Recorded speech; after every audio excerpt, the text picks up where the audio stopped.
Alors, dans cet exercice, on nous donne un triangle ABC qui est rectangle et on nous demande de calculer la longueur BC. La longueur BC de ce triangle, elle est ici. Donc, les informations que l'on a, on sait que le triangle est rectangle et ici, on a deux longueurs. On sait que AC est égal à 3 et on sait que AB est égal à 4. La question est calculer la longueur BC. Donc, évidemment, on est dans le chapitre sur le théorème de Pythagore. On va utiliser le théorème de Pythagore. Alors, la chose très importante quand vous utilisez le théorème de Pythagore, vous devez avoir affaire à un triangle rectangle. Si vous n'avez pas, on ne vous dit pas dans l'énoncé que c'est un triangle rectangle, ou alors s'il n'y a pas le codage, là j'ai mis les deux, mais un seul suffit. S'il n'y a que le codage, ça veut dire que c'est un triangle rectangle, ou si on nous le dit dans l'énoncé, c'est bon aussi. Mais il est très important de dire que le triangle est rectangle. Et ça va d'ailleurs être ma première phrase.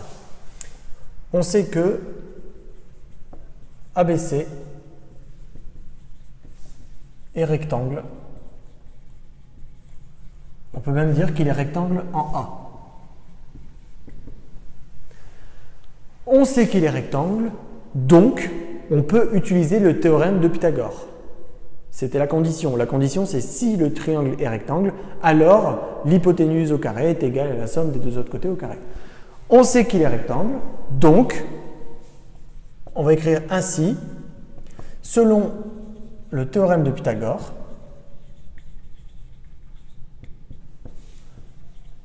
il faut l'écrire tout ça.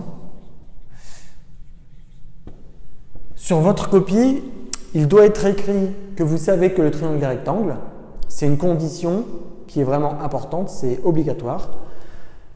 Et on doit aussi, il y a le mot théorème de Pythagore qui doit apparaître sur votre copie. Donc cette phrase-là, elle est très bien. On sait que le triangle est rectangle A, ainsi selon le théorème de Pythagore. Et là, on va pouvoir écrire l'égalité de Pythagore, tout simplement.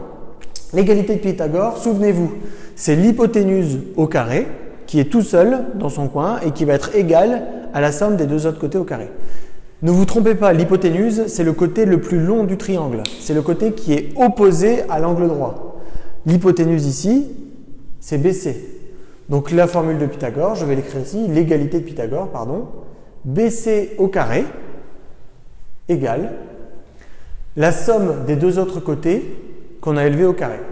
Donc les deux autres côtés, c'est AB au carré plus AC au carré.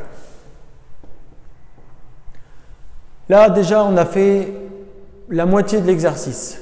On a expliqué pourquoi on utilise le théorème de Pythagore, on dit qu'on utilise le théorème de Pythagore et on met l'égalité de Pythagore.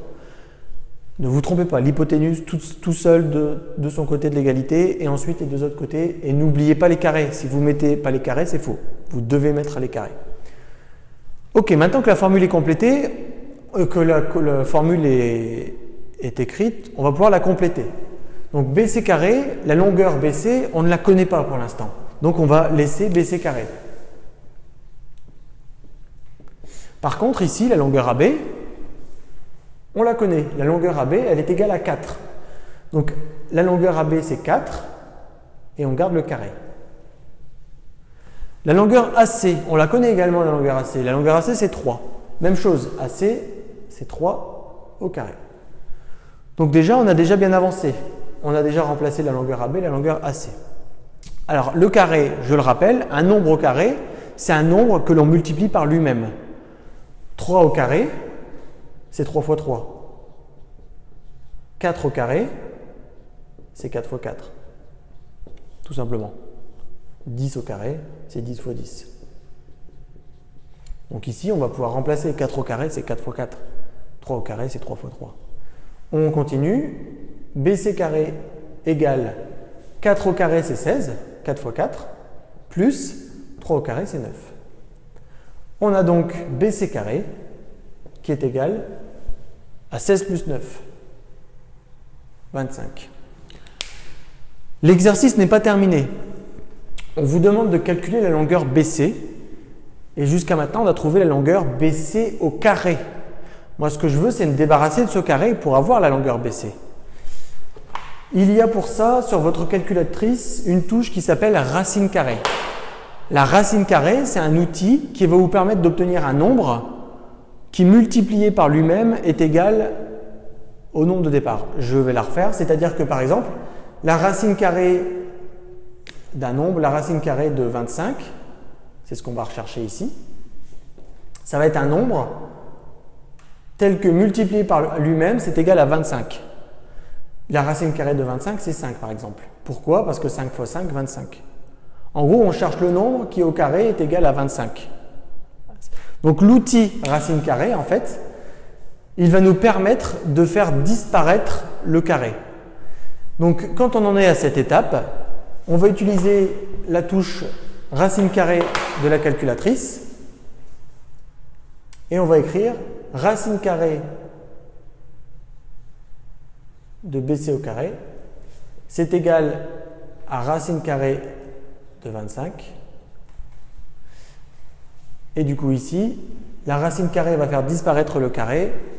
On va obtenir BC égale racine carrée de 25. Quel nombre multiplié par lui-même est égal à 25? Ce nombre en question, c'est 5. 5 fois 5, 25. Vous pouvez utiliser votre calculatrice pour trouver ça au départ. Hein. C'est pas grave, c'est pas le principal. En utilisant la touche racine carrée de la calculatrice, on a trouvé la longueur BC qui est égale à 5.